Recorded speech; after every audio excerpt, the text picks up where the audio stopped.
les había comentado que era el libro que se aprendían los niños de memoria, jóvenes, se tenían que memorizar este libro.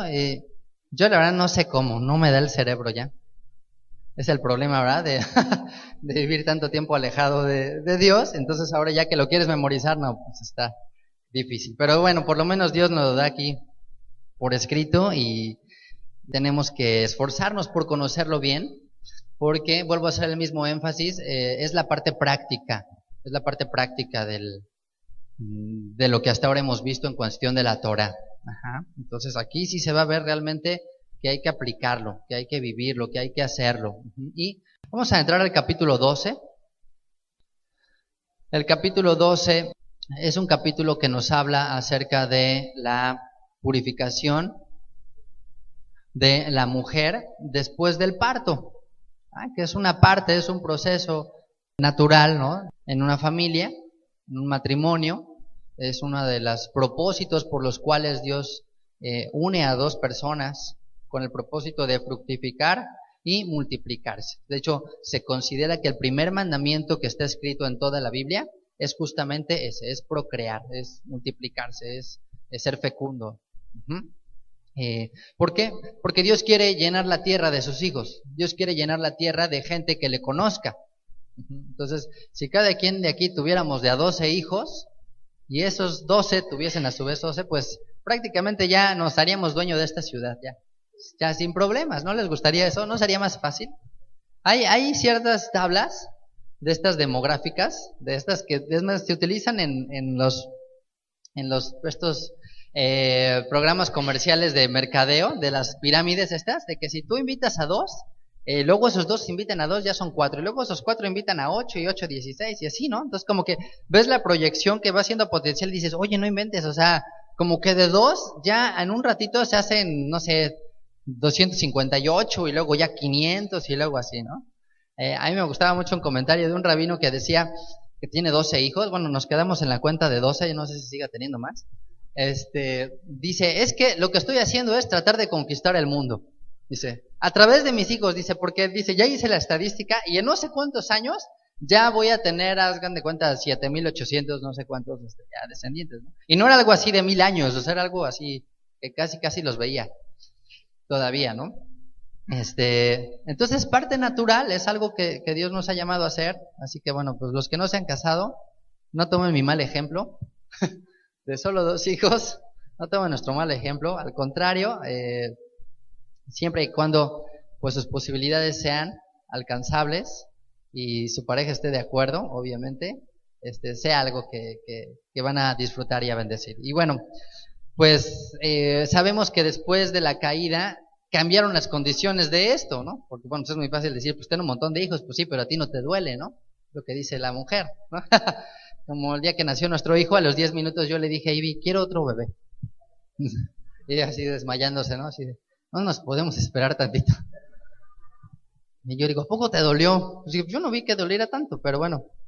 Lo único que sí es que la mano me quedó casi rota, pero las condiciones antes de Edén, antes de la caída del hombre, pues era que la mujer iba a tener hijos de manera que no fuera doloroso, ¿no? De una manera natural, de una manera indolora, y era perfecto, era parte del plan de Dios. Pero bueno, cuando viene la caída, Dios le dice a Eva que iba a parir con dolor, y era un reflejo también pues del pecado que había entrado en el hombre, en la mujer, ¿no? De la cual pues también la mujer tuvo participación, ¿verdad? Evidentemente. Entonces, como evidentemente tuvo participación en la caída, pues también implicó ciertas consecuencias para ella. Así que mujeres, échenle la culpa a Eva, no se la echen a Dios. Y él llama, después de que la mujer da luz, a hacer una purificación. Y es importante aclarar que no es el bebé, no es el nacimiento del nuevo bebé, o el parto en sí, lo que hacía inmunda a una mujer. Ya vimos que el término inmundo implicaba algo, vamos a llamarle impropio. O sea, algo impropio, simplemente es algo que por las características que tenía, no se podía usar para determinadas cosas, ¿no? Ciertos objetos decían son inmundos significa no son apropiados nada más. No necesariamente decíamos que lo inmundo significaba que ya era malo. Ajá. Entonces te lo digo porque más adelante, por ejemplo en el capítulo 15, que habla también de la mujer cuando está en el periodo y que es inmunda, significa que ya está totalmente rechazada o que tiene algo malo en sí. No, no es nada más, es simplemente Dios dice, ¿sabes qué? En este momento es impropia para ciertas cuestiones. Ajá. Entonces en este caso la mujer va a entrar en un estado de inmundicia o de un estado inconveniente después de que da luz, y vamos a ver que pues Dios conoce perfectamente el cuerpo de la mujer y hay un propósito muy importante. Y pues a partir de este capítulo va a empezar a hablar de ciertas impurezas que van a emanar del cuerpo. Ajá. Y a mí se me hace interesante ver que ¿por qué no habló Dios de esto antes de hablar de los animales, ¿no? O sea, como que ¿por qué primero los animales? Y ya luego después habla del hombre, ¿no? De lo que tiene que ver con el ser humano. Y creo que tiene que ver porque el hombre fue creado el mismo día que los animales. ¿Estamos de acuerdo? ¿Qué día? El sexto día, ¿no? El sexto día creó Dios al hombre, creó los animales y crea al hombre. Yo les comentaba, oye, si yo hubiese sido pues Dios, ahí en ese momento hubiera creado yo las cosas, pues como que sí le hubiera dado otro día al hombre, ¿no? O sea, como que pues hubiera hecho una distinción, como que se me hace medio fuerte, así de, bueno, los animales y al final de la lista el hombre, ¿no? No sé si arriba de nosotros esté el caballo o el mono o lo que sea, ¿no? Pero estamos casi en la misma lista, solo que al final. ¿Y por qué hace Dios esto? Y es justamente para que nos demos cuenta que si no guardamos mandamientos, que si no hacemos valer nuestra condición como hijos suyos, dice, tú eres un animal más de la lista. Vas a entrar en esa categoría. O sea, eres el último de esa lista nada más. Si no haces valer el espíritu que mora en nosotros, que es hacia la santidad, hacia buscar las cosas limpias. Dice, pues vas a ser como cualquiera. Y perdón que ponga este ejemplo a lo mejor tan fuerte, y lo escuché en alguna ocasión, que dice, mira, tú observa cómo come un animal. Pues básicamente llega, huele, ¿no? el alimento, percibe que no está echado a perder, o sea que no es así muy notorio que está echado a perder, y se lo come. No hay más. Y a veces observa a alguien, dice, vas a un restaurante y observas a alguien y todavía no le ponen el plato sobre la mesa y ya se lo está comiendo. O sea, ni siquiera llega a ser el proceso de decir, oye, ¿sí estará bien? O sea, ¿no estará echado a perder? ¿No tendrá algo? O sea, ¿sí será lo que pedí? O sea, llega y directo. No. Dice, ¿no tendríamos que ver una diferencia? Nada más simplemente por una cuestión lógica. El que veas, el que razones, el que contemples lo que te están dando o lo que vas a comer. ¿Cuánto más cuando está el Espíritu de Dios en ti, meditar y reflexionar y decir, bueno, esto viene de arriba, esto lo como con permiso de Dios? Si no, no estamos siendo diferentes en nada, ¿no? ¿Cómo se duerme un animal? Simplemente cierra los ojos, se acomoda, se echa y se queda dormido. ¿Cómo se duerme mucha gente? Se siente cansada, se estira, se acomoda y cierra los ojos y se duerme. ¿Sí? ¿Te has dormido así? Yo sí. La verdad es que yo sí me he dormido así. Y muchos años me dormí así. Pues nada más te duermes porque te da sueño. Ya, llegó la hora de dormir, ya. Y Dios dice, no puedes hacer eso. Tú eres diferente. Pero eres diferente si haces valer esa condición. Tienes que orar antes de dormir, por eso tenemos que enseñar a nuestros hijos a orar antes de comer. Por eso tenemos que poner a Dios cuando nos levantamos, en primer lugar, por lo menos pensar algo, ¿no? Reflexionar, reconsiderar, ¿no? Es sano levantarse antes y tomarte, como le llaman, un tiempo con Dios, ¿no? Planear tu día, pensar qué vas a hacer y ponerlo en manos de Dios. Pero generalmente nos levantamos así, le damos el manotazo al despertador y rápido a las carreras, a ver, ya levántense los niños, órale, métete a bañar, o sea, ya estás en el ajetreo. Ya hasta que vas como que por ahí a comer, si es que desayunas, sí, ay, sí, cierto, bueno, pues Dios, pues gracias, ¿no? Ya me acordé de ti. Entonces tenemos que darnos cuenta que hay un espíritu en nosotros y tenemos que hacer valer ese espíritu. Entonces, bueno, pues aquí se le dan ciertos preceptos a la mujer después de que da luz. Acompáñenme al verso 1. Dice, habló el Eterno a Moshe diciendo, Levítico 12:1, habló el Eterno a Moshe diciendo, habla a los hijos de Israel y diles, la mujer cuando conciba y dé a luz varón, será inmunda 7 días, conforme a los días de su menstruación será inmunda. Okay, bueno, pues entonces nos habla de este estado, ¿no?, de separación, este estado en la que la mujer es impropia, dice conforme a los días de su menstruación, conforme al día del periodo que tiene la mujer. Ajá. Lo cual, como les decía, hace un comparativo, ¿no?, de esos días en el que la mujer tiene ese flujo con el del parto, para enseñarnos que tiene que haber una separación, que esos días son diferentes al resto de los días. Y bueno, para la mujer es muy evidente después de dar a luz que esos días son muy diferentes, ¿no? Pues por el dolor, por si fue cesárea o si fue una cuestión así, pues es mucho más evidente que esos días no son normales. Pero a veces el hombre puede llegar a olvidarse de eso y a los 10 minutos decirle, oye, pues ya vamos a tener otro hijo, ¿no? Y justamente aquí se da como que la antesala, la anticipación de lo que van a ser los preceptos con respecto a los días en que la mujer está en su periodo. Dice el verso 8, pues aquí marca 7 días, estos días. Dice, al 8º día se circuncidará al niño.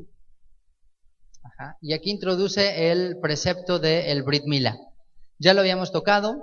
¿Cuándo? ¿Cuándo hablamos de este tema? ¿Se acuerdan?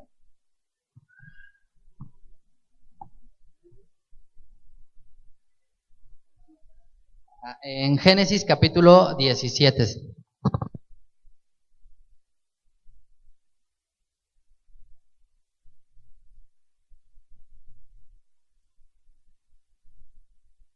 En Génesis capítulo 17 es el momento en el que Dios le ordena a Abraham que se circuncide a la edad de 90 años. Y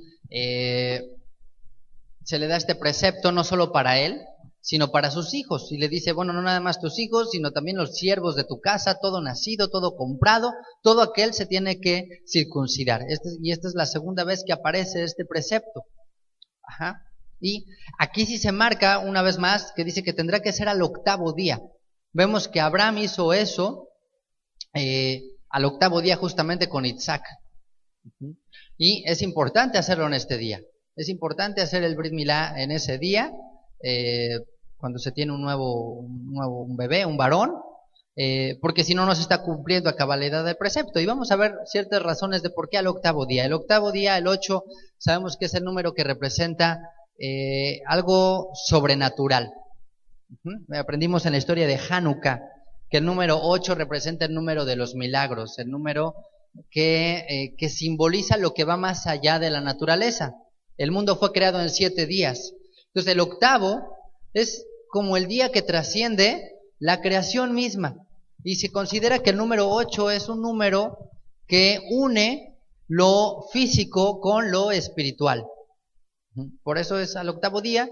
Los tzitzis llevan 8 hilos también, como parte también de esta misma línea de pensamiento, de lo sobrenatural, de lo milagroso, de lo que te conecta, de lo terrenal con lo espiritual. Y la circuncisión durante muchas generaciones ha sido visto como algo innecesario, como algo simplemente de carácter religioso, incluso mal visto, ¿no? En Occidente, la cultura grecorromana, principalmente en el momento que Alejandro Magno y el Imperio griego conquistan el mundo, empiezan a permear el pensamiento del mundo y de la sociedad de que la circuncisión es mala, de que no es necesaria y que lejos de ser benéfica es contraproducente. Para los griegos, cuando se topan con los judíos en la época de los macabeos, ver a un judío circuncidado sería el equivalente a tomar una obra de arte, no sé, la Mona Lisa o algo así, y agarrar una brocha gorda y empezarle a dar brochazos, ¿no? Como echar a perder. Entonces para ellos era una abominación, ahí sí, era una abominación que un bebé fuese circuncidado. Hay médicos también que tienen ese pensamiento y dicen, no es necesario. Ajá. Y es una batalla constante sobre si circuncidar o no circuncidar para algunos.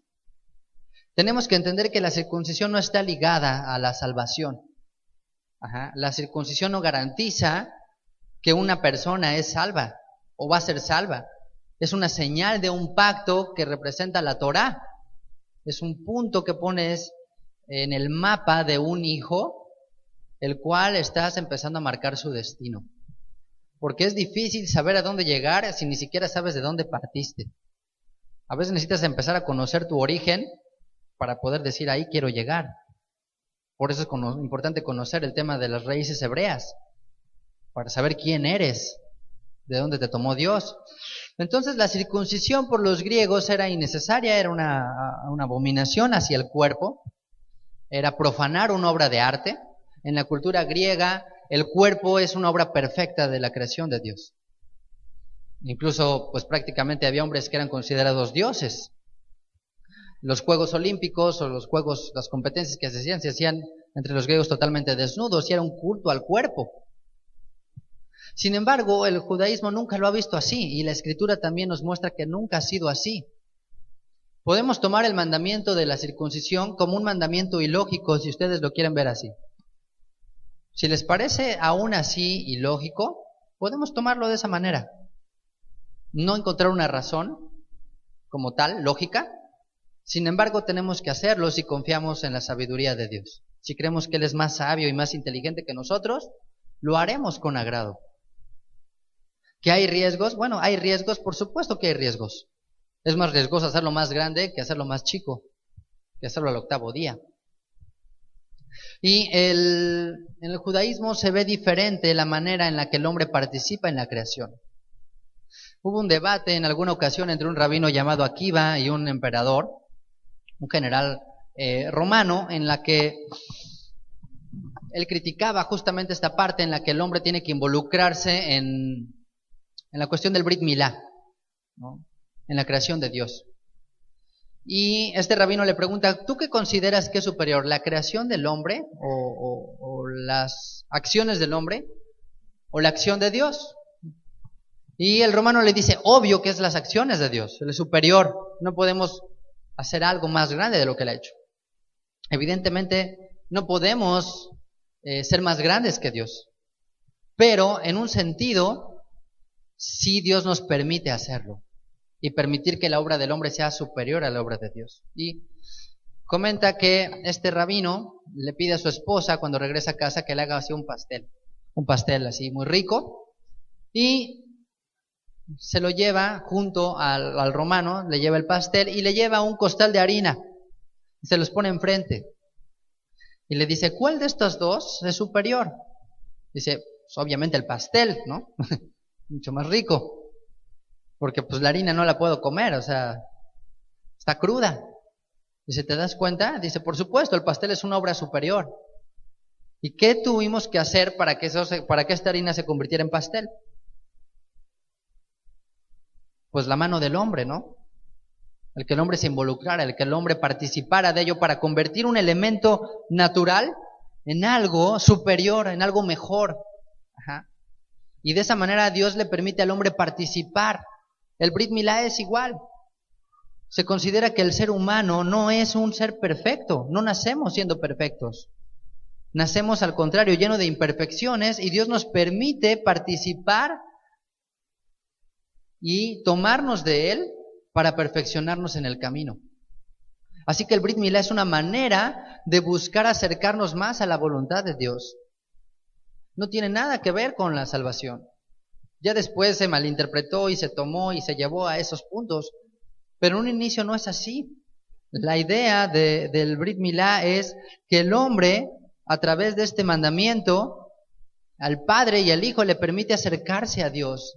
Porque cada mandamiento que podemos guardar nos eleva espiritualmente, y ya dijimos que nos hace diferentes. Dios no mandó circuncisión sobre ningún animal, ¿verdad? Dios mandó la circuncisión a sus hijos. Dios nos permite involucrarnos, no porque la creación no sea perfecta, porque Él pudo haber hecho que un niño naciera circuncidado. ¿No sería lo más lógico? si quisiéramos verlo nada más en el puro plano terrenal, ¿no sería lo más fácil que naciesen circuncidados y ya no tendríamos que hacer nada? Pero ¿por qué Dios permite esto? ¿Por qué Dios dice no? Tienes que circuncidarlo. Y además es un precepto que recae en el varón, en el padre, pero la consecuencia va a recaer en el hijo. Y bueno, pues ¿cuántos aquí no dijeron en un momento, ay, ¿por qué no me circuncidó mi papá, no? ¿Por qué no me circuncidó mi mamá? ¿O por qué no tomaron esa acción? Timoteo, ¿no? Fue uno de ellos, de que bueno, pues su padre era griego y pues nunca lo circuncidó, y ya después lo tomó Pablo y dijo, no, es necesario. Es necesario por testimonio, por fe, por pacto, por razón, por guardar. Ajá. Entonces, no nos dejemos engañar por la mentalidad griega que nos dice que no tenemos que cambiar nada. La gente te dice, nunca cambies, ¿no? Dice, nunca cambies. Y la Biblia dice, no, al contrario, transfórmate todos los días, tienes que crecer, cada día es una oportunidad de ser mejor. Y los mandamientos son escalones que nos van a acercar más a Dios. Y el Brit Milá es el primer escalón que podemos llevar a nuestro hijo. Por cuanto él no puede hacerlo por sí mismo, el Padre toma al hijo y lo lleva a ese escalón. Dice Pablo en la carta a los Romanos, ¿qué ventaja tiene el judío? El judío dice, tiene mucha, y de muchas maneras. Y yo creo que esa es una de ellas. Entonces, Él nos permite participar, Él nos permite darnos cuenta de nuestra imperfección desde el nacimiento, y a través de nuestra relación con Él, crecer, perfeccionarnos, mejorar. Esa es la idea del Brit Milá. Y bueno, finalmente el Brit Milá, pues aquellos que hemos podido experimentarla con nuestros hijos, siendo bebés, siendo de 8 días, yo les puedo decir que es una experiencia muy especial, que es una experiencia muy, muy, muy particular, muy hermosa, muy fuerte, pero muy espiritual. Porque sientes que lo que estás haciendo es ponerle una marca indeleble a tu hijo para toda la eternidad. No, si yo hubiese podido hacerlo con mis propias manos, me he encantado de la vida. Pero no me dejó el doc. Solo me dejaron cortar el cordón umbilical. Y tampoco la doctora me dejó hacer otras cosas. Pero es hermoso podernos involucrar en todo esto, ¿no? Y aquellos que vayan a ser padres, no dejen pasar esa oportunidad de guardar ese mandamiento ese día. Y a lo mejor quizás los que ya no pudieron hacerlo, pues inculcarlo en las siguientes generaciones y en nuestros hijos hacerlo. Ajá. Y ahora, ¿por qué al 8º día? ¿No? La ciencia respalda lo que está escrito en la Torá desde hace miles de años, ¿no? Recuerden, les decía, hay tantas evidencias para ver que la Biblia es inspirada por Dios, que es un libro totalmente sobrenatural, ¿no? Veíamos cómo las arterias de los animales que son kosher no llegaban directamente de la médula al cerebro, sino que se encontraban con otra vena para que el animal, bueno, se dicen los científicos, no sufra. Pero los animales que no son kosher, pues les llega el dolor directo. Bueno, pues de acuerdo a un reportaje que leí, que se llama Ciencia en la Biblia justamente, dice, según estudios basados en las experiencias fisiológicas de parte del norteamericano Luther Emmett Holt, que es uno de los pediatras más importantes de la historia de la medicina moderna, dice, un recién nacido tiene una gran susceptibilidad a las hemorragias entre el 2º y el 5º día de su vida. Hay dificultad para frenar el sangrado porque un importante elemento coagulador, la vitamina K, es producida insuficientemente antes del 6º o 7º día. Pero la vitamina K no es la única sustancia que actúa en este caso. Hay un elemento proteínico en la sangre, la protrombina, que es otro factor coagulante para que el 3º o 4º día, es otro factor coagulante. Dice, para el 3º o 4º día se encuentra en un 30% en el bebé. Pero justamente en el 8º día del bebé se eleva al impresionante nivel del 110%. O sea, más allá del 100%. O sea, el 8º día sobrepasa los parámetros normales. Dice, decreciendo el 100% normal al día siguiente. O sea, el 9º día ya llega al 100%. Pero el 8º día está al 110%. Dice, además de de estas dos, hay otras 11 sustancias que también actúan en conjunto para una cicatrización perfecta, formando un cuadro ideal para que la circuncisión sea realizada tranquilamente. O sea, ¿creen que Moisés inventó la circuncisión al 8º día o Abraham? O sea, ¿a quién se le puede ocurrir esto? ¿Por qué Dios dijo que ese día? Simplemente la ciencia respalda lo que la Biblia nos ha enseñado una y otra vez, y por eso podemos confiar en ella. Y bueno, dice también que la circuncisión, entre otras cosas, disminuye el riesgo de enfermedades de transmisión sexual, principalmente en la mujer. Y algunos dan estadísticas de hasta un 30%. O sea que el hombre disminuye un 30% y por ende la mujer la probabilidad de cualquier enfermedad de transmisión sexual, entre ellas el SIDA, por ejemplo, por el hecho de estar circuncidado. Porque además en muchos casos el hombre solo es el portador, entonces pues quien paga las consecuencias es la mujer. Entonces ya no nada más es por la salud del hombre, sino por la salud de la mujer, que el hombre tendría que estar circuncidado. Y consideran también algunos médicos que mucha de la propagación de enfermedades venéreas se dio justamente por personas incircuncisas, ¿no? Eso, bueno, no sé de qué manera se pudiera comprobar, pero ese es un dato, ¿no? que se tiene ahí. Bueno, pues vemos que Abraham circuncidó fielmente a Isaac, incluso a Ismael, cuando Ismael tenía 13 años. Entonces, como que no dijo, ya está grande, pues no importa, con más razón, de inmediato. No era, por ejemplo, en Génesis capítulo 34, vemos el ejemplo de que no era aceptable para una familia dar a una mujer en casamiento a un hombre incircunciso. No era bien visto. ¿Se acuerdan que esa fue la cláusula que pusieron los hermanos de Dina? Dijeron, ¿sabes qué? Es que sí, pero no podemos dar a un hombre incircunciso. O sea, eso no se ve bien, eso no está bien, eso no es correcto. Incluso cuando Moshe descuidó este mitzvot, este mandamiento, esta mitzvah, ¿se acuerdan? Su esposa tomó la iniciativa y lo hizo. Digo, bueno, ¿sabes qué? Si no lo vas a hacer tú, pues lo hago yo. Porque es muy importante, porque les iba a costar la vida, de hecho. Y bueno, pues sabemos que Yeshua no vino a cambiar la ley, ni los profetas no vino a cambiar, sino a confirmarla. Él mismo fue circuncidado al 8º día. Juan el Bautista fue circuncidado al 8º día. El mismo apóstol Pablo dice que fue circuncidado al 8º día. Entonces, no hay ninguna evidencia de que la circuncisión sea innecesaria. La cuestión donde se derivó la controversia es en el tema de la salvación, en la carta de Gálatas, que era más bien una cuestión de afiliación prácticamente hacia un determinado grupo de personas. La circuncisión no te afilia propiamente a nada, es una evidencia de que estás en pacto con Dios. Así que la circuncisión es muy importante al grado de que es un requisito, de acuerdo a lo que está escrito en la misma Torá, para poder celebrar Pesaj. Es la única fiesta que tiene una restricción específica y es esa. Es la única. Que sabes que no puede comer ningún incircunciso. Y es una manera que yo creo que Dios también nos prueba. Dios dice, bueno, a ver, si realmente quieres, pues vas a esforzarte por hacerlo, ¿no?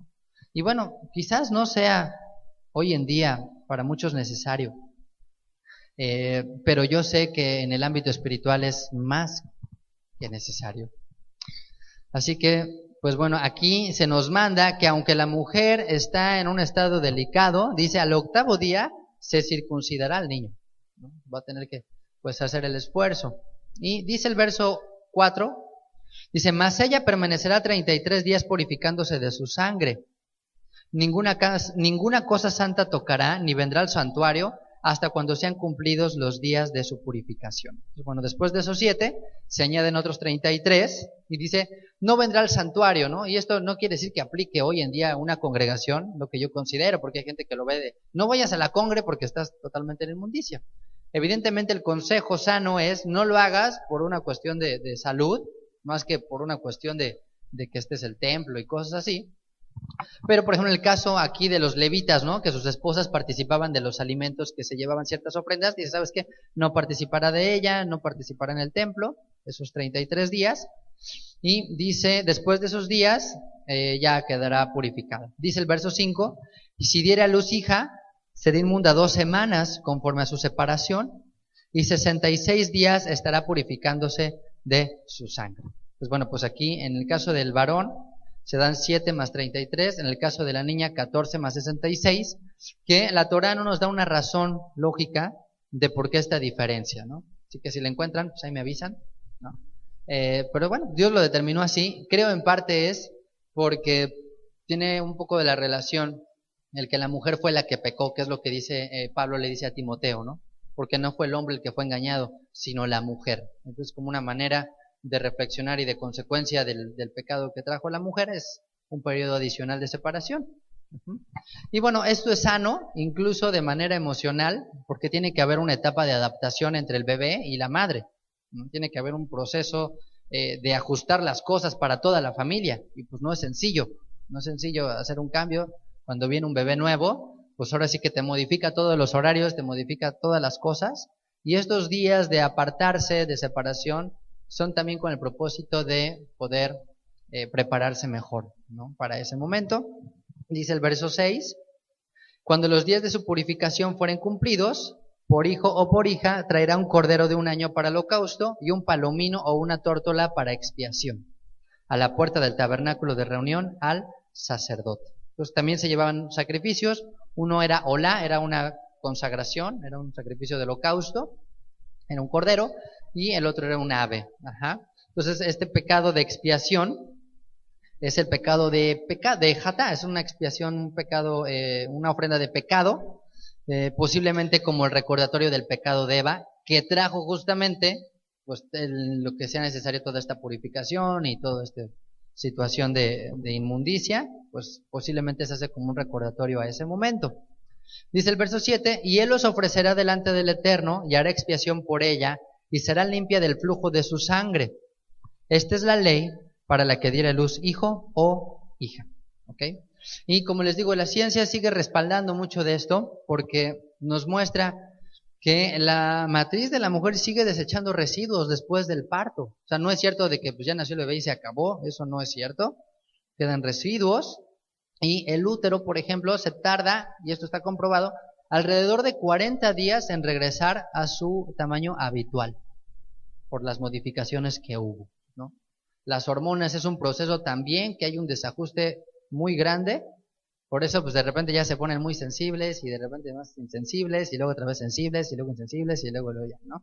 Luego ya no sabes ni qué sigue. Entonces, porque hay un desajuste. Entonces, se requiere alrededor de 40 días para que como que se empiece a regular todas las cosas y empiece todo otra vez a tomar su nivel habitual, por llamarlo de alguna manera. Entonces, pues hay una purificación interna también en el cuerpo de la mujer. Y es probable que si no se guardan esos días, se adquieren pues infecciones. Me refiero, si no se guardan, ¿en qué sentido? Pues en las relaciones con el esposo, ¿no? En que tiene que haber una separación, como lo hay en los días del periodo de la mujer, también un tiempo de separación en estos días, para que no nada más haya una rectificación o una restauración del cuerpo de la mujer, sino también en la parte emocional de la mujer, ¿ok?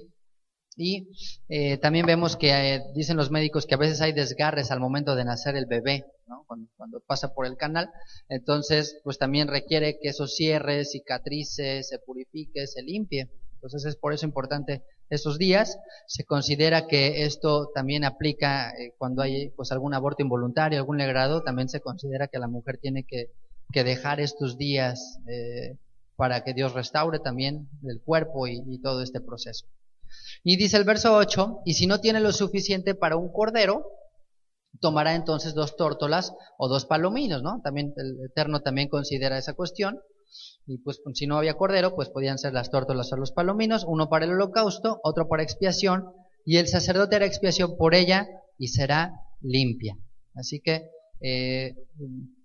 pues es la ley con respecto a la mujer que da a luz y con respecto a la importancia que tiene el Brit Mila. Y el capítulo 13 nos va a hablar acerca de ahora otro tipo de pues de inmundicia en la que podía caer el hombre, ¿no? Se conoce como las leyes acerca de la lepra. Y aquí es muy importante aclarar, y creo que hacer esta introducción nos va a ayudar a irnos un poquito más rápido, que la lepra a la que se hace referencia en estos capítulos no es la enfermedad idéntica que conocemos o la que se conoce comúnmente como lepra, ¿no? Que a lo mejor hemos visto en películas o leído en otros libros, no es esta lepra, o sea, no es, cuando dice aquí lepra, no es esa lepra. No quiere decir que la excluya, pero no necesariamente es esa. Y la lepra que hoy en día se conoce, lo produce una bacteria, ¿no? Que fue descubierta en 1874 y después se descubrió otra bacteria similar en el año 2008. ¿Ah? Pero la lepra de la que habla aquí la escritura, que se tradujo así en nuestras Biblias, no, es una palabra diferente y vamos a ver que los síntomas que describe la Torá de esta palabra, de esta lepra, no son los que hoy científicamente o médicamente podemos ver. Así que es muy importante aclarar esto, porque la gente cuando lee lepra aquí, en los capítulos de Levítico, automáticamente como que lo asocia con lo que la gente sabe de la lepra hoy. Pero vamos a ver que ciertos preceptos que se dan como cura o como tratamiento, pues no siguen los preceptos médicos. Y no es porque la Torá tenga que seguir la parte médica, sino porque es evidente que no está hablando de la misma enfermedad. Ajá. Entonces es muy importante aclarar eso, porque casi todo el mundo lee, la lepra, y pues piensas en la cuestión de la lepra normal o de la lepra que se manifiesta hoy. Entonces no es por eso, y la cura o el tratamiento que da la Torá no se basa en una cuestión médica hoy. Ajá. Ni tampoco sigue las reglas de higiene actuales. Es más, vamos a ver que ciertos preceptos que dio Dios de la lepra, de cómo sanar la lepra, serían antihigiénicos hoy en día. O sea, serían incongruentes ante una cuestión de higiene. Ajá. Por eso no está hablando de la misma enfermedad. Por eso no está hablando de lo mismo. No hay que confundirnos. Ajá. Y bueno, pues en esto coinciden pues prácticamente todos los rabinos. Hay alguno llamado Hirsch, que fue médico, Esforno, Maimónides, entre otros, y varios más de ellos, entre los cuales hubo varios médicos. Muchos de ellos fueron médicos y decían, está hablando de otra cosa. No es la lepra que conocemos. Hay una película que se llama Ben-Hur, ¿no? Que es muy famosa y que salían unas escenas, no sé si algún día ustedes la vieron, de los leprosos, ¿no? Hay otro libro que se llama Papillon. También es una novela muy conocida de un francés que también llega a una isla de gente leprosa, ¿no? Y es impresionante la enfermedad como tal. Entonces, no es exactamente esa, aunque tampoco la excluye. O sea, aunque ciertas cuestiones también podrían ser similares, y sí son similares en muchas cosas, ¿no? Entonces, vamos a ver que la enfermedad hoy conocida como lepra no coincide, como les digo, en muchos aspectos con el diagnóstico que daba el sacerdote, el Cohen, ni el tratamiento, ¿no? Por ejemplo, si dice que había lepra en una casa, en los objetos y en eso, se sacaban los objetos de esa casa al exterior, se ponían fuera de la casa. Entonces, si el propósito, y se dejaban al alcance de todos, se quedaban expuestos. Entonces, eso pues hubiese ocasionado contagio, ¿no? O sea, cuando hay una cuestión de una plaga o algo, pues no dejas al alcance de otros algo que pudiera ser contagiante. Uh-huh. Por ejemplo, no se examinaba a nadie en Shabbat, ni en días de fiesta, de acuerdo a la tradición, ni en los días así que se juntaban las multitudes, en los días de Yom Tov. Entonces, si tú quisieras evitar así un contagio impresionante, pues esos días tendrías que tener más cuidado, ¿no? Estarías revisando a todos ahí en la puerta, ¿qué es lo que hacen en los aeropuertos cuando se dio esto, lo de la gripe aviar y lo de todas estas cuestiones? Pues o sea, ni siquiera podías pasar 2 puertas y ya te estaban ahí casi fumigando, ¿no?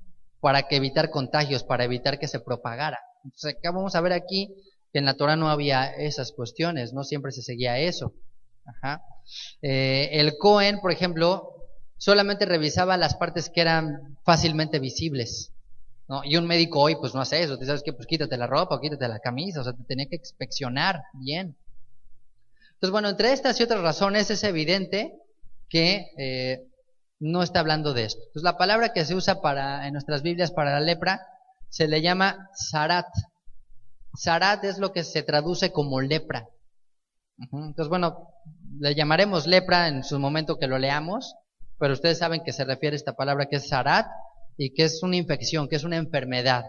Son enfermedades cutáneas, son enfermedades de la piel propiamente, que pueden ser diferentes variantes, ¿no? Algunos le llaman tiña, otros le llamaban forúnculos, diferentes maneras, pero son enfermedades de la piel. Y en hebreo esta palabra viene de una raíz que significa azotar, flagelar o atormentar. Entonces aquí empezamos a vislumbrar un poquito, ¿para qué Dios permite esto? Porque esto es algo muy interesante en la Biblia, porque dedica la Biblia 2 capítulos tal cual, y hay varias ocasiones, ¿no? En lo que recordamos cuestión de gente que les dio lepra, y el famoso leproso que se acercó a Yeshua, ¿no? A Moisés, ¿se acuerdan? Que mete la mano y cuando la saca y está leprosa. Entonces la lepra era una enfermedad terrible. La lepra o esta enfermedad Tzarat era algo que realmente era un azote de Dios. Así era considerado. Era una infección, una enfermedad de la piel, de la cual se han dado posibles razones de por qué se daba. Ajá. Y algunas de ellas las encontramos en la Biblia y se considera, los rabinos consideran que Dios mandaba esta enfermedad como una prueba, como un castigo, como una disciplina. Porque había gente, y hay testigos en la Biblia, que de repente les brotaba lepra, o sea, les salía la lepra, era instantáneo la lepra. Entonces era una cuestión pues milagrosa, era una cuestión sobrenatural que alguien le diera lepra. No era algo natural, no era algo que agarraras así, como quien dice, en un lugar, ¿no? Que dices, pues ¿dónde te metiste, no? Y la agarraste así, ¿no? Sí se consideraba que era la consecuencia de un pecado en casi todos los casos. Por ejemplo, en idolatría. En Éxodo 32 es el capítulo donde narra el becerro de oro. Y al final del capítulo dice que Dios los castigó con plaga. Y consideran que esa plaga que les mandó Dios en parte fue lepra. Fue lepra. Ajá. Y era terrible porque se consideraba incurable. Pero vamos a ver que hoy médicamente, por eso vemos que es otra palabra, hoy la lepra sí es curable y no es contagiosa si se tiene tratamiento. Entonces no era la misma. Entonces esta enfermedad llamada Tzarat fue con la que castigó Dios a Israel por la idolatría. También se creía que en cuestiones de inmoralidad también se podía adquirir la lepra. Cuando una persona tenía esta enfermedad Tzarat era por inmoralidad. El caso de el faraón, cuando toma a Sara para su harem y para todo esto, dice que le vino una plaga a él y entonces se considera que le dio una lepra. Por asesinato, en 2 de Samuel capítulo 3 verso 19 se narra cuando el general Joab asesina a otro general y David le dice, serás leproso. Y fue leproso en ese momento, ¿no? Adquirió lepra y dice, pues que también dice, no faltará leproso en tus descendientes, en tu familia, en tus hijos. Por profanar o blasfemar el nombre de Dios. Esa es otra razón por la que se consideraba que daba esta enfermedad llamada Tzarat. Por robar al público, que puede aplicarse como alguien que vendía más caro de lo que se debía de dar, ¿no? Porque se encajaba ahí el colmillo en los precios, pues le daba también Tzarat. Por desempeñar funciones prohibidas o por tratar de, por falta de respeto a la autoridad puesta por Dios, ¿no? ¿Se acuerdan del rey Usías? Pues que iba muy bien y empezó a hacer muchas cosas muy buenas y Dios le dio victorias y ya de repente se sintió acá yo todo lo puedo y se metió y dijo, pues yo también le hago de sacerdote y se metió ahí con el incienso y le dijeron los sacerdotes, no, rey Usías, eso no es para ti, es para los hijos de Aarón. Tú no debes de hacer eso. ¿Y cómo de que no? Pues yo soy el rey. No. Entonces se enojó contra los levitas, contra los sacerdotes y ¡pum! Le brotó la lepra. Uy, todos se quedaron así, sáquenlo de aquí. Entonces se consideraba que ahora sí que por hacer lo que no te mandan a hacer, pues te tocaba también la lepra, por actuar de forma miserable o de manera mezquina, es decir, ser codo, en otras palabras también. ¿Por qué? Sé que una persona coda le empezaba a salir lepra en sus pertenencias. Decían, oye, ¿no me prestas préstame una herramienta? No tengo. Oye, ¿no me prestas? No tengo. Oye, préstame un trapo para limpiar. No tengo trapo para limpiar, ¿no? Y al rato la lepra empezaba a salir en las cosas de su casa y se tenían que sacar esas cosas. Se quedaba ahí en la calle evidenciado de, no tenías, mira, pues aquí está bien leprosa, ¿cómo no? Ahí tienes todo eso, que no me dijiste prestar, ahí están. Entonces, pues por andar de codo, también dice que también salía la lepra, por jurar en vano. Se considera que también es por jurar en vano o por ser avaro. Jurar en vano porque se pone el ejemplo de Giesi, ¿se acuerdan? El siervo de Eliseo. Porque Eliseo le juró a Naamán, le dijo, no voy a recibir nada de ti, cuando lo sanó de la lepra. Dijo, no voy a recibir nada. Y se vive el Eterno, que de ti no voy a recibir nada. Y ya se fue a su casa, se va a Naamán, y entonces Giesi dice, ay, no hizo mal mi señor, y fue y lo alcanza y dice, oye, ¿qué crees? Que dijo mi mamá que siempre sí, que dijo Eliseo que siempre sí, que si no le podías dar ahí unos 3,000 shekels y 2 prendas, y no sé qué, pues toma 6,000, tómate el doble, no hay problema. Y entonces cuando va regresando, ya llega el otro como que nada, y le dice Eliseo, ¿no estaba mi espíritu ahí contigo cuando tú le estabas pidiendo eso? ¿Tú querías sus cosas? Pues entonces ahora tú te quedas su lepra. Y se le pasó la lepra a este hombre y a sus hijos, porque hizo, lo que hizo Giesi es que hizo quedar mal a Elías. Porque Naamán dijo, bueno, pues entonces siempre sí pediste. Y cuando la gente viera las cosas con las que regresó Giesi, que este cuate lo está haciendo por lucro, ¿no? Este cuate está cobrando casi porque lo sanaran. Y él no quería eso. Entonces, pues hizo quedar mal a Elías en cuestión de que él juró no recibir, a Eliseo, y pues al final de cuentas, aparentemente como si lo hubiera recibido. Ajá. Entonces esas son algunas razones que bíblicamente sí están, muchas de ellas, de por qué se daba esto.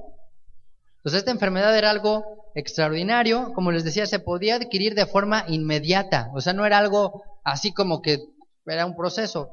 Sí podía darse un proceso que podía desarrollarse en años, pero también podía ser así en el instante. Ajá. Y existen ofrendas precisamente de cuando una persona podía ser sanada, cuando era sanada. Entonces también se podía curar la lepra, pero también había manifestaciones de que se sanaba la lepra. Y esto en general habla de las enfermedades, ¿no? O sea, el tema aquí es, ¿con qué propósito permitía Dios esto? ¿Con qué propósito permite Dios que enfermemos? ¿Cuántas veces pues la salud no se cae así, ¿no? En un instante. Oye, ¿estás bien? Y en 2 horas ya estás ahí con una apendicitis o gastritis o colitis o no sé qué cosa impresionante. De repente. O a veces tarda años, justamente. Pero el propósito de esto, del Zarat, era llevar al pecador a hacer teshuvá, a hacer arrepentimiento. Teshuvá es un arrepentimiento genuino, sincero. Es dar una vuelta de 180 grados y retomar el camino. Pero para dar un giro de 180 grados es necesario hacer un alto, es necesario detenerse. Esa es teshuvá. Hay gente que da 180 grados pero ni siquiera se dio cuenta, ¿no? O sea, volteó y se dio y giró y volvió a regresar y lo hizo. Pero teshuvá implica que te paras, reflexionas y entonces te das la vuelta y te volteas a caminar hacia el otro lado. O sea, teshuvá implica un proceso de introspección, un momento de detenerse. Eso es teshuvá. Ajá. Es algo que te hace reflexionar, algo que te hace contristarte en tu corazón, que te hace pensar en la bondad de Dios, reflexionar a profundidad en lo que has hecho. Eso es lo que busca Dios. Las enfermedades en general tienen diversos propósitos, pero uno de ellos y el principal es ese. Ese es el principal propósito de una enfermedad, cuando es por razón de un pecado. Ajá. Y vamos a ver que Dios en su sabiduría tiene métodos justamente para llevarnos a eso. Porque lo que Dios quiere y en lo que Dios más está interesado, más allá del aspecto físico, es el aspecto espiritual. Es la salud de nuestro corazón, la salud de nuestro espíritu, porque eso va a influir en la salud espiritual de los demás. Porque si somos un cuerpo, como dice el apóstol Pablo, ¿qué significa? Que si un miembro está enfermo, los demás miembros también se duelen. ¿No sucede eso, por ejemplo, con el cáncer? No, si un órgano tiene cáncer, no tienen que cuidar que los demás no se vayan a contagiar de eso, no se vaya a irradiar ese cáncer, no se vaya a contaminar lo demás. ¿Qué pasa si un miembro del cuerpo del Mesías, de la congregación, está enfermo? Tarde o temprano los demás también nos enfermaremos. Y también nos debería de doler cuando alguien enferma y se duele, justamente. Entonces Dios tiene un propósito muy fuerte en las enfermedades. Hacer teshuvá es uno de ellos y es el principal. Ajá. Entonces es examinar nuestro interior, buscar la falta, buscar el pecado, buscar el hierro, buscar el agravio, buscar la paja, buscar en qué nos hemos equivocado. Y humillarnos delante de Él.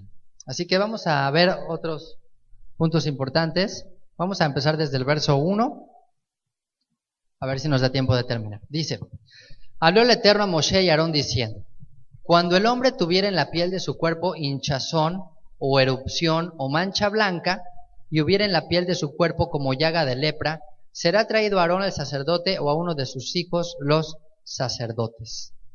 Entonces podría ser llaga, hinchazón, erupción o una mancha blancuzca o decoloración de la piel. Se acudía al Cohen para revisión. Esa era la regla general, ¿ok? La regla general, si te parecía cualquiera de estos 4 aspectos en la piel, tenías que ir con el sacerdote, ¿ok? Y el sacerdote, vamos a ver, que declaraba inmundo a alguien por 2 evidencias. Si había estas 2 evidencias, ya, inmundo. Que salieran 2 pelos blancos, 2 cabellos blancos en el área afectada, ¿no? Y pues, obviamente no está hablando de las canas, ¿no? Porque de repente, ya me salieron 2, bueno, pues vas con el sacerdote y te dice, no te preocupes, además es la experiencia, ¿no? Pero si salía en una erupción, en una llaga, en una mancha, 2 pelos blancos, decía, esto es tzarat, ¿no? Esto es inmundo. O que hubiese carne viva, o sea, aquí dicen la Reina Valera, dice carne viva, ¿no? O le llaman también llagas, o una mancha en la carne viva, o sea, como hay ciertas heridas, ¿no? Que se ven así la carne como abierta, ¿no? Es muy evidente ahí que hay una infección o hay un riesgo fuerte. O por propagación. ¿Qué es propagación? Que la mancha empieza a expandirse, que la hinchazón, lo que tuviese en la piel, empezaba a manifestarse y empezaba a darse. Ajá. Entonces esas eran las evidencias para que alguien dijera, ¿sabes qué? Esta persona tenemos que separarla, ¿no? Entraba lo que se conoce como cuarentena, ¿no? Se le llama de esa manera, que es un periodo de aislamiento, de separación de la persona, mientras sea un posible foco de infección para otros. ¿Ok? Entonces la regla general es esta, para que se la aprendan, y vamos a irnos un poco más rápido. La regla general era que se le aislaba 7 días, y al 7º día, al final de ese día, se revisaba nuevamente. Si no había signos de lepra o de tzarat, se le dejaba 7 días más. Ajá, o sea, 14 días. Y si todo salía bien después de la última revisión, pues ya lo daban de alta, ¿no? Ya se purificaba y ya se incorporaba a su vida normal y ya volvía a su rutina y no pasaba nada. Esa era la regla general. Y después vamos a ver qué pasaba si no era así. ¿Okay? Entonces, bueno, dice el verso 3, el sacerdote mirará la llaga en la piel del cuerpo, y si el pelo en la llaga se ha vuelto blanco y pareciere la llaga más profunda que la piel de la carne, llaga de lepra es, y el sacerdote le reconocerá y le declarará inmundo. Se consideraba como evidencia dos pelos, ¿no? Casi siempre se toma 2 como testigo, entonces van a decir, bueno, para que no fuera 1, como que fuera 2 juntos, como testimonio de que esa persona se le consideraba tamé. Tamé es inmundo. ¿Ok? Y vemos aquí cosas impresionantes, detalles de cómo Dios nos hace depender de esto, ¿no? De cosas así. Ahorita voy a comentarlo por qué. Dice el verso 4, dice, si en la piel de su cuerpo hubiere mancha blanca, pero que no pareciere más profunda que la piel, ni el pelo se hubiera vuelto blanco, entonces el sacerdote encerrará al llagado por 7 días, ¿no? Esa es la regla general, ya lo leímos. ¿Okay? Se le sacaba del campamento, de un lugar, y pues se le ponía ahí separado, de su esposa, de sus hijos, de lo que tuviera muralla, se le separaba. Verso 5, al 7º día el sacerdote lo mirará, y si la llaga conserva el mismo aspecto, no habiéndose extendido en la piel, entonces el sacerdote le volverá a encerrar por otros 7 días. ¿Todo sale bien? Ok, pues ¿sabes qué? Otros 7 días por si las moscas. 14. Y el 7º día, de esos, el sacerdote le reconocerá de nuevo. Y si pareciese haberse oscurecido la llaga, o sea, ya no blanco, y que no ha cundido en la piel, que no se ha extendido, entonces el sacerdote lo declarará limpio, era erupción, lavará sus vestidos y será limpio. ¿Sabes qué? Pues a lo mejor comiste unos camarones, te hizo daño, pues, no andes comiendo eso.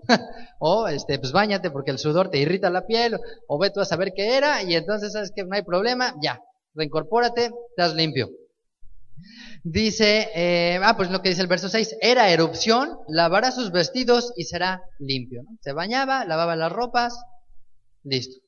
Pero, dice el verso 7, si se extendiera la erupción en la piel después que él se mostró al sacerdote para ser limpio, deberá mostrarse otra vez al sacerdote. Y si reconociendo el sacerdote ve que la erupción se ha extendido en la piel, lo declarará inmundo, es lepra. Es zarat, ¿no? Es esta enfermedad. O sea, ¿sabes qué? Pues ya estabas limpio y otra vez quiere decir que sí tienes algo. Verso 9, cuando hubiere llaga de lepra en el hombre, será traído al sacerdote. Y éste lo mirará, ¿no? De repente sale una llaga. Dice, y si apareciere tumor blanco en la piel, que bueno, aquí la Reina Valera de repente utiliza otras expresiones. Hay otras versiones que dice hinchazón. No sé si alguien tenga otra versión. Dice hinchazón de la piel. Si la hinchazón de la piel es blanca, hay otra versión que dice si la inflamación y el vello se han puesto blancos. Entonces, bueno, dice si el tumor, la hinchazón, el cual haya mudado el color del pelo y se descubre asimismo la carne viva, es lepra crónica en la piel de su cuerpo y le declarará inmundo al sacerdote y no le encerrará porque es inmundo. Y aquí está extraño, porque aquí nos muestra entonces que no era contagioso. Oye, pues si ya está lleno de llagas en esta situación, ¿no? Y ya dice pues que ya la piel está toda blanca, dice pues no, dice lo va a declarar, sí, si es inmundo, sí, pero no lo va a encerrar. Dice el verso 12, fíjense todavía, mas si brotare la lepra cundiendo por la piel, es decir, extendiéndose por todo el cuerpo, de modo que cubriere toda la piel del llagado, desde la cabeza hasta sus pies, hasta donde puede ver el sacerdote, entonces éste le reconocerá, y si la lepra hubiere cubierto todo su cuerpo, declarará limpio al llagado, toda ella se ha vuelto a blanca, y él es limpio. Entonces, pues aquí habla de alguien que se cubrió por completo, por sí que está todo blanco. Suena extraño porque dices, bueno, pues ¿cómo? O sea, si es evidente que está todo blanco es porque está todo lleno de lepra. Y es posiblemente aquí, es porque de alguna manera se consideraba que, por una parte, ya se consideraba limpio aquí a este nivel, si ya la enfermedad se propagó rápidamente hasta la cabeza, hasta los pies. Yo recuerdo, por ejemplo, el caso de Job. Job fue lleno de llagas, toda su piel, todo su cuerpo, ¿no? Y se acercaron sus amigos a él, esperaron 7 días, que estuvo ahí como que en silencio y todo. Sin embargo, él seguía en casa, seguía con sus amigos, seguía con su esposa. Entonces ese es posiblemente un caso. ¿Por qué? Porque posiblemente la infección o esta bacteria ya entró en una fase en que ya no era contagiosa, en que ya no era un riesgo para otros, ¿no? Lo mismo, como decía, ya maduró la cepa, ya no implica riesgo, ya no hay por qué aislarlo, ¿no? Sucede casos similares, por ejemplo, con la rubiola, ¿no? Y con el sarampión, de que tiene un periodo de contagio, que generalmente ese periodo de contagio es al inicio. Ya cuando ya está el niño todo lleno de ronchitas, pues ya prácticamente ya pasó eso, ya que se junte con quien quiera ya no lo va a contagiar. El contagio viene antes. Entonces es muy posible que estas infecciones se daban igual. Por eso al inicio, en cuanto salía algo, tenían que ir con el sacerdote, porque si era este caso, por eso lo aislaban de inmediato. Porque era el periodo, digamos, de infección. Pero si había sido tan rápido ese proceso que ya estaba todo cubierto, pues ya había entrado en una fase de madurez, la bacteria, que ya no era contagiosa. Entonces era inmundo en el aspecto ritual, pero ya no tenían por qué aislarlo. Y bueno, dice el verso 14. Mas el día en que apareciera en él carne viva, será inmundo. Y el sacerdote mirará la carne viva y lo declarará inmundo. Y bueno, podía estar en ese estado, pero si de pronto botaban estas llagas o úlceras, de hecho hay otras versiones que dice llaga ulcerosa o llagas abiertas, ahí sí podía ser infección, sí podía ser contagioso, será inmundo. El sacerdote mirará la carne viva y lo declarará inmundo. Es inmunda la carne viva, es lepra. Mas cuando la carne viva cambiare y se volviere blanca, entonces vendrá el sacerdote y el sacerdote mirará, y si la llaga se hubiera vuelto blanca, el sacerdote declarará limpio al que tenía la llaga y será limpio, ¿no? Es como que volvió a entrar esa fase otra vez de madurez, por llamarlo así, y entonces pues ya quedaba tahor, quedaba limpio, ¿no? Ya no había ese riesgo. Ajá. Dice el verso 18. Y cuando en la piel de la carne hubiere divieso se traduce también como llaga, absceso, porúnculo, ¿no? Tiene diferentes acepciones. Si la llaga, cuando la piel de la carne hubiere divieso o un porúnculo, una llaga, y se sanare, y en el lugar del divieso hubiera un hinchazón y una mancha blanca rojiza, será mostrado al sacerdote. Ajá. Entonces estamos hablando aquí el caso de una herida que se está curando. Entonces, alguien se lastimó la piel o alguien tuvo una infección o algo y la piel está sanando. Entonces, en ese lugar que está sanando puede darse justamente esto, una hinchazón o de repente que pareciera una mancha. Entonces alguien se está sanando y de repente le aparece algo, ¿no? Y tenía que ir al sacerdote a revisión. Dice el verso 20, el sacerdote mirará y si pareciera estar más profunda que la piel y su pelo se hubiera vuelto blanco, el sacerdote lo declarará inmundo, es llaga de lepra que se originó en el divieso. Entonces, aquí aplican las mismas reglas que antes. Pelo blanco o la llaga o la carne viva, donde se estaba sanando la piel, era inmundo, era zarat. Verso 21, si el sacerdote la considerare y no apareciera en ella pelo blanco, ni fuere más profunda que la piel, sino oscura, entonces el sacerdote la encerrará por 7 días, como siempre. Y si se fuera extendiendo por la piel, entonces el sacerdote lo declarará inmundo, es llaga. Si hay propagación, otra vez, inmundo. Pero si la mancha blanca se estuviera en su lugar y si no se hubiera extendido, es la cicatriz del divieso, es la cicatriz de la llaga, de la herida, de lo que sucedió, del forúnculo. Y el sacerdote lo declarará limpio, ¿no? ¿Sabes qué? Pues no pasó nada, simplemente la cicatriz de la herida que está sanando y ya fue eso, no pasó más. Y lo mismo sucede cuando hubiese una quemadura. Igual dice asimismo, cuando hubiera en la piel del cuerpo quemadura de fuego y hubiere en él lo sanado del fuego, mancha blanquecina, rojiza o blanca, el sacerdote la mirará y otra vez si el pelo hubiera vuelto blanco en la mancha y esta pareciera más profunda que la piel, es lepra que salió en la quemadura, el sacerdote lo declarará inmundo por ser llaga de lepra.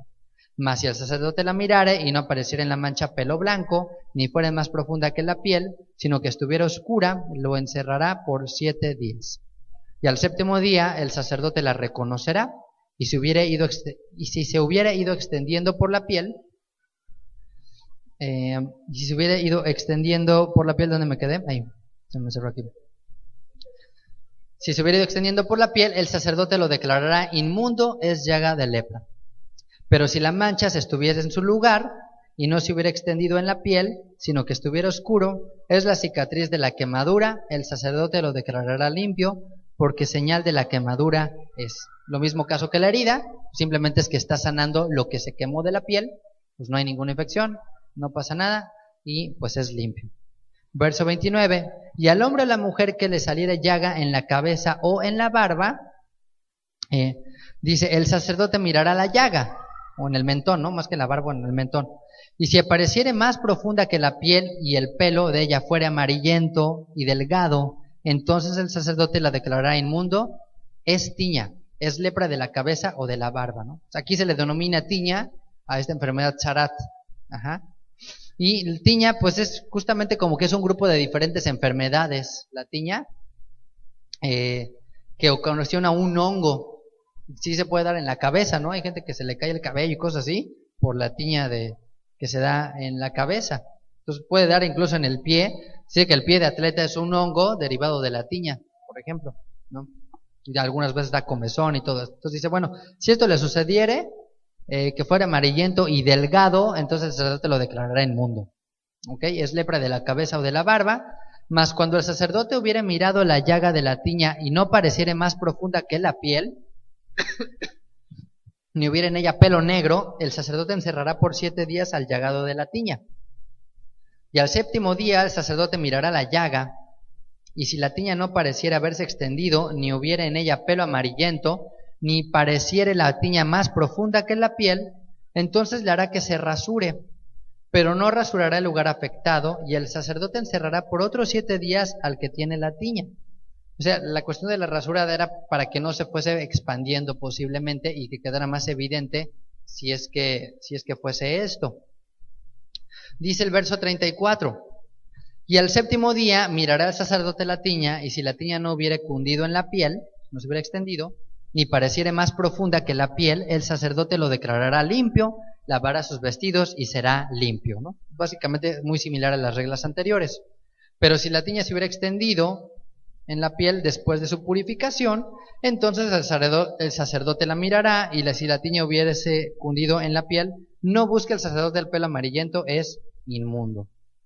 Mas si le pareciere que la tiña está detenida y que ha salido en ella el pelo negro, la tiña está sanada, él está limpio, y limpio lo declarará el sacerdote.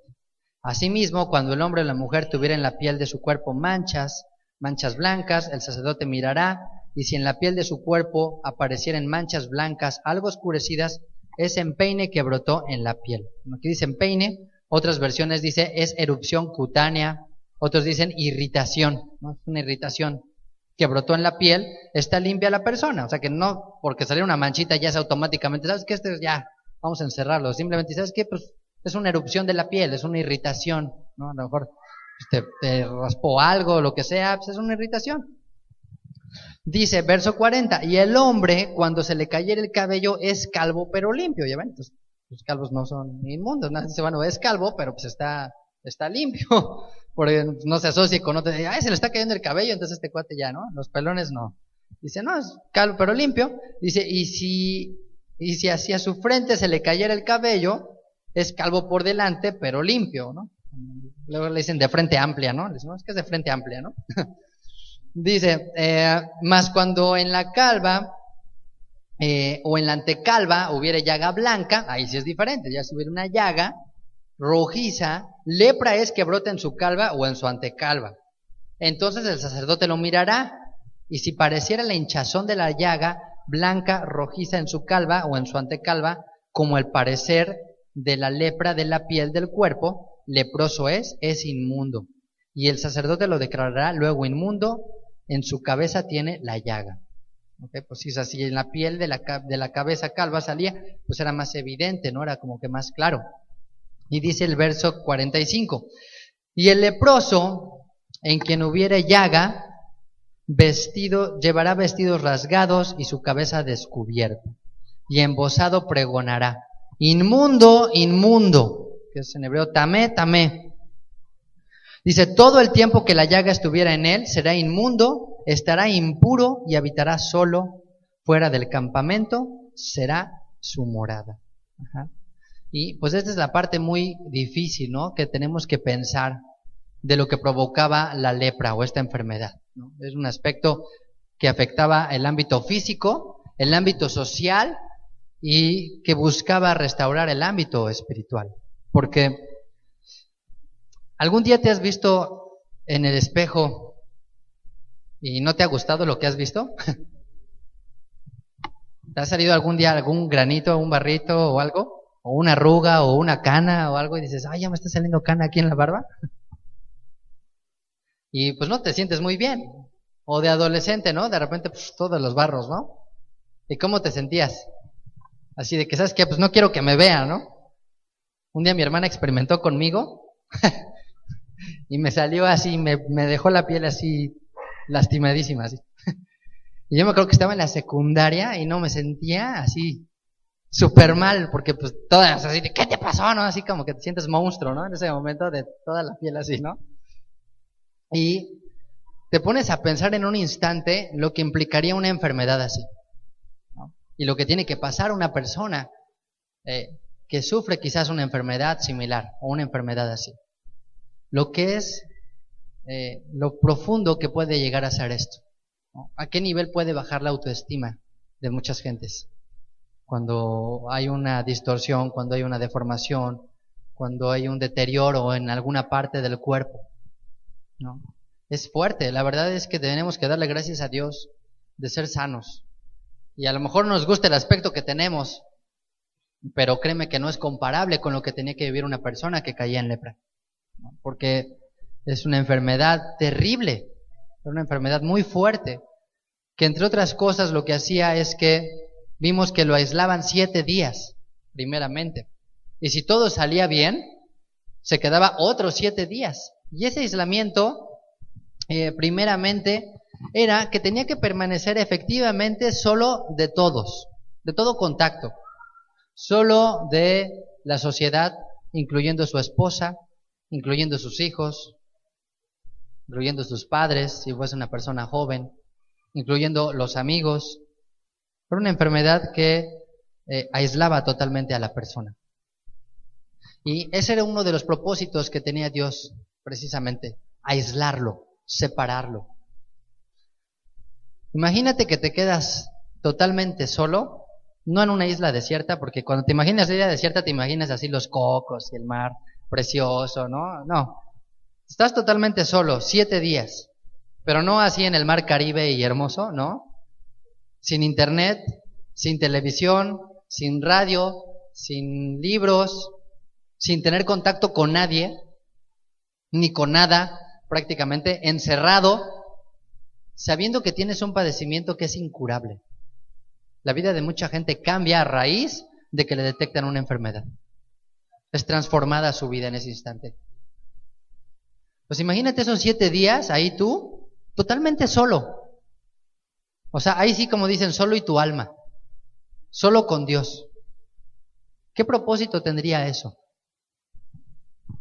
Porque te salió una mancha en la piel. ¿Qué haría una persona esos días? ¿Tú qué harías? Orar, clamar a Dios, pensar, ¿qué he hecho? ¿Qué he hecho estos días?